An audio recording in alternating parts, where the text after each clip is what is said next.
Unfortunately, I do have to start this video with a content warning. I'll be talking about specifically male on female violence and slavery, but I do hope you're able to watch this because I think it's important. I think all of my videos are important. I'm a little biased that way, but this one is especially relevant considering in the coming days, February 28th and March 1st are the Betsy, Lucy, and Anarcha Days of Recognition. So this is a great time to learn about these mothers of gynecology. Earlier this week, I told you about how President Trump is trying to appoint an anti-birth control freak to the position of Surgeon General.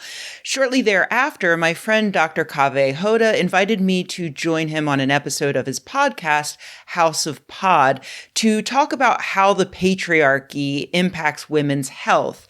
And our co-host for that episode was OBGYN Dr. Kirti Patel.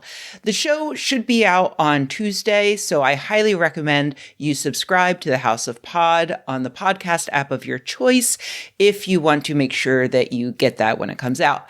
I learned several things during this recording, like how apparently it's equally correct to say OB-GYN or OB-GYN. So, you can save yourself a few syllables. But I'm going to need some time to get used to that. It's going to be OBGYN for a while. I also learned from Dr. Patel that a few years back, the American College of Obstetricians and Gynecologists, or ACOG, officially designated the last day of Black History Month and the first day of Women's History Month as Betsy, Lucy, and Anarcha Days of Recognition, following a suggestion from ACOG member Dr. Veronica Maria Pimentel.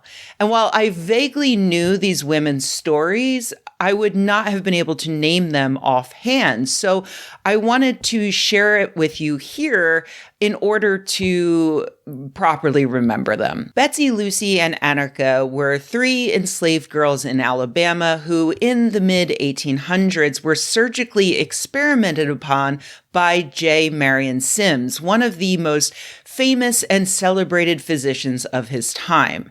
As I mentioned in that previous video on Casey Means, a lot of the health pseudoscience women face today can be traced to the fact that for millennia, medical science ignored that women existed. As such, there was no field of gynecology at the time that Sims began his practice, and the workings of the female reproductive system were unknown and largely left to midwives to deal with.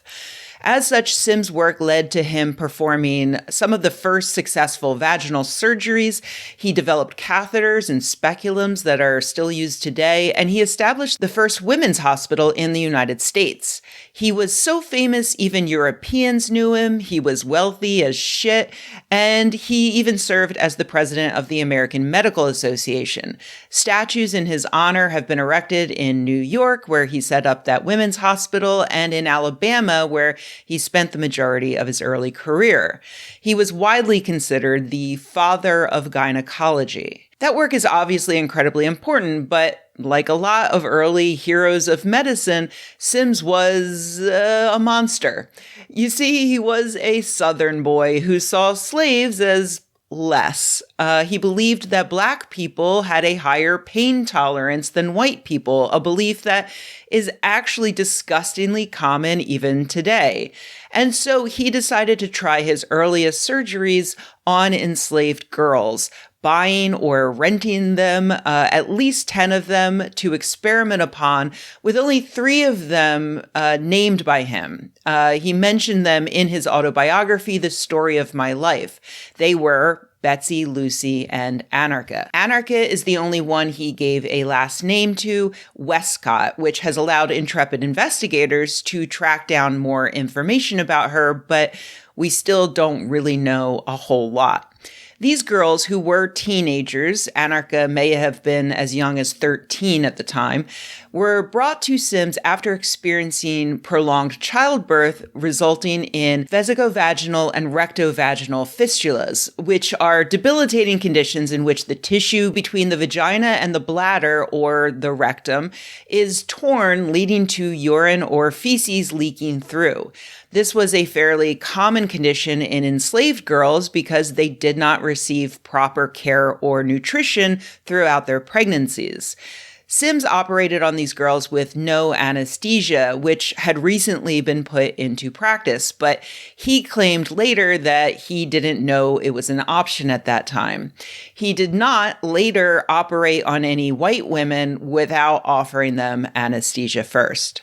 He also obviously operated on these girls without their consent. They were slaves that he paid for, and as such, they could not reasonably consent to anything. He experimented on these girls dozens of times each, but recorded almost nothing about who they were. In other essays about other patients, he recorded information about those patients, but he included no such details about these girls. Anarcha was simply a little Negro girl who slept in the room with him, according to his autobiography. We don't know how this child got pregnant. We don't know how she felt about her condition or the surgeries. We don't even know whether or not those surgeries were ultimately successful. My point here obviously is not to cancel J. Marion Sims. A heart attack took care of that 140 years ago. But much like the case of Albert Kligman, who I talked about a while back, who experimented on poor Black and brown prisoners to develop treatments for things like athlete's foot, we have to be honest about how humanity has benefited from abject cruelty. Sims' brilliant gynecological breakthroughs first and foremost tortured Black girls and benefited white women who were treated with respect and, crucially, anesthesia. Things have certainly gotten better in developed countries, but Black and brown people still struggle against many of the same biases and pseudoscience that proliferated over a century ago. Blacks need fewer antigens than... This is so dangerous. So you get the same measles vaccine. Mr. Kennedy, with all due respect, that is so dangerous. Your voice would be a voice that parents would listen to. That is so dangerous. I will be voting against your nomination because your views are dangerous to our state and to our country.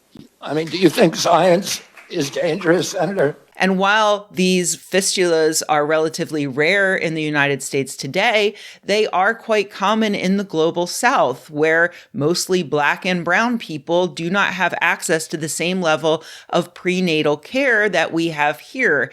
And accordingly, they do not have the same access to gynecological care to fix those conditions. So the injustice is still happening. It's just on a different level. If you're interested in learning more about what a piece of shit Sims was, Dr. Hoda was actually on a 2-part episode of the podcast Behind the Bastards, where they discussed him in detail.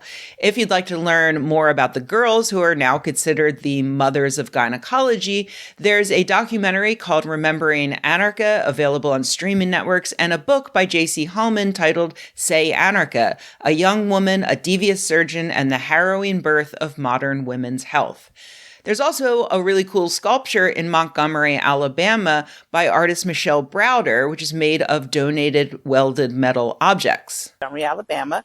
The story is of 3 girls that were used as breeders during the Reign of Terror, as it is slavery. And they basically were just girls. And I want to make sure I press that point because they were ages 17, 16, 18 years old.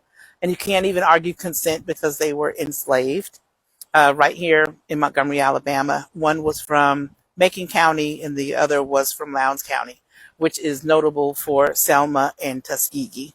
Basically, I just wanted to tell their stories to make sure that people never forget about the terrible things that we have been complicit in doing to people or to one another, but then to also look at where we are today with infant mortality and the maternal health crisis that we currently are finding ourselves in. So we're kind of bridging that gap.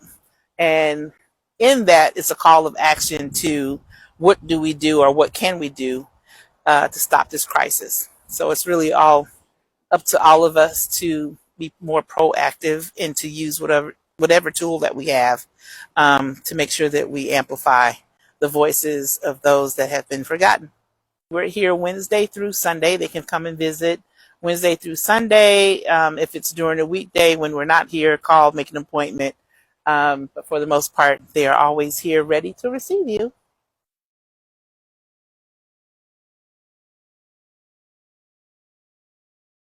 Finally, ACOG is hosting their memorial panel discussion on March 2nd, addressing topics such as evidence-based practices that promote informed consent, ethical decision-making in medicine, one's right to choose, and the physician's role in supporting patient rights.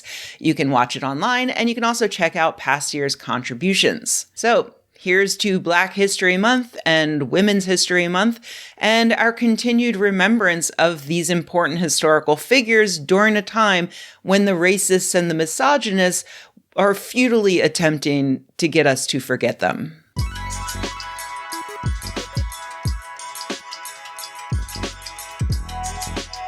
Hey everybody, thanks for watching. If you enjoyed this video, please give it a like. If you loved the video, please subscribe.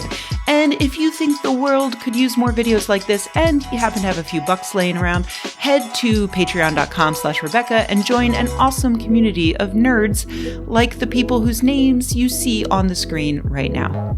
Thanks.